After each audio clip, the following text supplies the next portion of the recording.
Hello everyone. आज हम लोग इंडियन कॉन्ट्रैक्ट एक्ट भारतीय संविदा अधिनियम 1872 में अनुबंध को पढ़ेंगे, लेकिन उससे पहले हमें ठहराव को समझना होगा। हम आपको एक एग्जांपल बताएंगे, उस एग्जांपल को आपने समझ लिया तो आपके ठहराव और अनुबंध का कंसेप्ट क्लियर हो जाएगा। ए नामक व्यक्ति एक कार शोरूम में जाता है कार खरीदने के लिए। कार शोरूम में जा करके ए कार शोरूम के मालिक को प्रस्ताव रखता है कि मैं आपकी कार खरीदना चाहता हूँ। अब ए द्वारा रखे गए प्रस्ताव को अगर कार शोरूम का मालिक स्वीकार कर लेता है तो वो बन जाएगा ठहराव, वो बन जाएगा एग्रीमेंट। अब उस एग्रीमेंट को अगर कानून द्वारा लागू करवाया जा सकेगा तो वो बनेगा कॉन्ट्रैक्ट। तो कॉन्ट्रैक्ट बनने के लिए पहले ठहराव का होना बहुत जरूरी है। अनुबंध अधिनियम की धारा 2H ये कहती है कि अनुबंध एक ऐसा ठहराव है जो राज्य नियम द्वारा परिवर्तनीय है। इसका मतलब एक ऐसा एग्रीमेंट जिसे कानून द्वारा लागू करवाया जा सकता है वही कॉन्ट्रैक्ट बन सकता है। सरल शब्दों में पढ़ेंगे तो प्रत्येक ऐसा ठहराव जो पक्षकारों के बीच वैधानिक दायित्व तथा अधिकार उत्पन्न करता है अनुबंध कहलाता है। फॉर एग्जाम्पल ए अपना मकान 10 लाख रुपए में बी को बेचने का ठहराव करता है। उक्त करार की पालना में ए बी को अपने मकान का कब्जा दे देता है तथा बी ए को 1 लाख रुपए दे देता है। ये एक कॉन्ट्रैक्ट है। सेकंड वाला पढ़ेंगे। ए अपनी कार 1 लाख रुपए में बी को बेचने का प्रस्ताव रखता है। बी उक्त प्रस्ताव को स्वीकार कर लेता है। यह भी एक संविदा है। अब पढ़ेंगे कि कॉन्ट्रैक्ट के लिए क्या क्या आवश्यक तत्व होने जरूरी है। एक विधिमान्य संविदा के लिए क्या क्या आवश्यक तत्वों का होना बहुत जरूरी है। पहला है कम से कम 2 पक्षकारों का होना। एक वैध अनुबंध के लिए कम से कम 2 पक्षकारों का होना अनिवार्य है।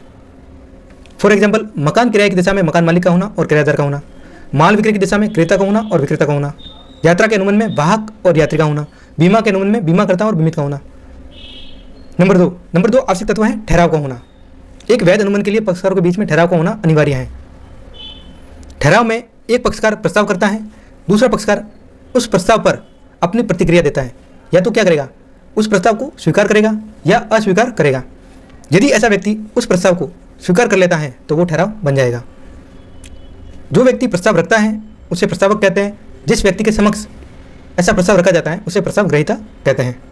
नंबर तीन आवश्यक तत्व यह है कि जब 2 व्यक्ति कॉन्ट्रैक्ट कर रहे हैं तो उन दोनों का intention legal right and duties create करना हो, वैधानिक संबंध स्थापित करना हो, तभी जाकर के वो ठहराव अनुबंध बनेगा।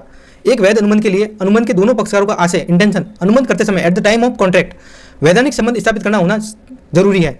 अर्थात यदि अनुबंध का कोई पक्षकार अनुबंध को पूरा नहीं करेगा तो दूसरा पक्षकार न्यायालय में जाकर के उसको पूरा करवा सकता है। नंबर 4 अनुबंध के जो पक्षकार हैं उन दोनों का अनुबंध करने के लिए सक्षम होना भी बहुत जरूरी है। तो कौन से पक्षकार सक्षम है? भारतीय अनुबंध अधिनियम 1872 में जो व्यक्ति वयस्क हैं, जिनका मानसिक स्वास्थ्य ठीक है और जो राज्य नियम द्वारा अयोग्य घोषित नहीं किए गए हों, वो व्यक्ति अनुबंध कर सकते हैं।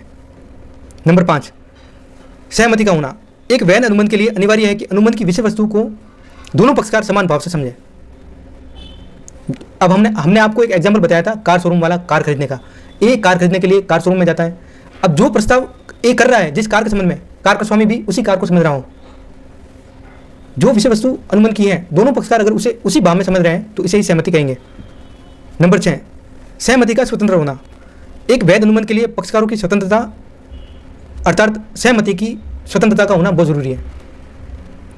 स्वतंत्र सहमति तब कही जाती है जब वो उत्पीड़न, अनुचित दबाव, कपट और मिथ्या वर्णन से प्रभावित नहीं होती है। दो लोग कॉन्ट्रैक्ट कर रहे हैं और एक व्यक्ति अगर दबाव बना करके या उत्पीड़न करके, धमका करके या कपट करके या कुछ गलत बातें बता करके कॉन्ट्रैक्ट करता है तो ऐसा माना जाएगा कि आगे वाले व्यक्ति की सहमति स्वतंत्र नहीं थी।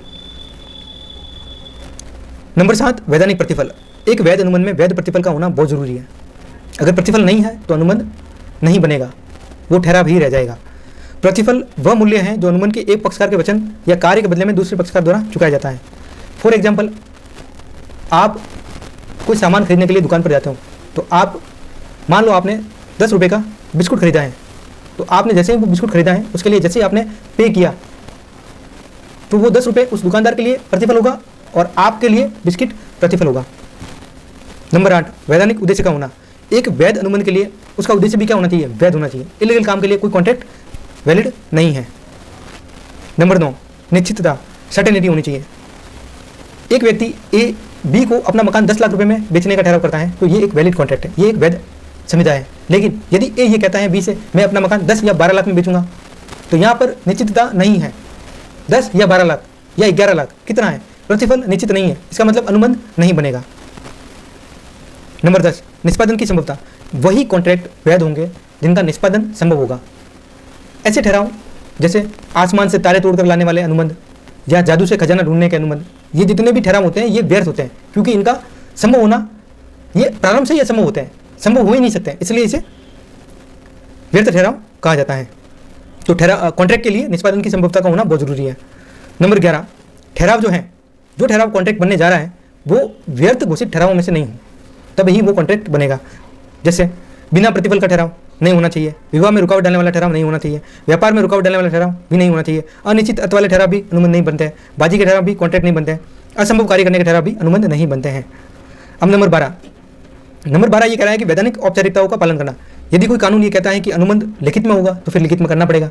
यदि कोई कानून ये कह रहा है कि गवाहों का होना भी बहुत ज़रूरी है तो गवाह भी चाहिए होंगे कॉन्ट्रैक्ट के समय, और रजिस्टर्ड करवाना भी जरूरी होगा तो फिर उस कॉन्ट्रैक्ट को रजिस्टर्ड भी करवाना पड़ेगा। लेकिन ये सब बातें कानून द्वारा स्पष्ट रूप से प्रावधानित की गई हो तभी ऐसा जरूरी होगा।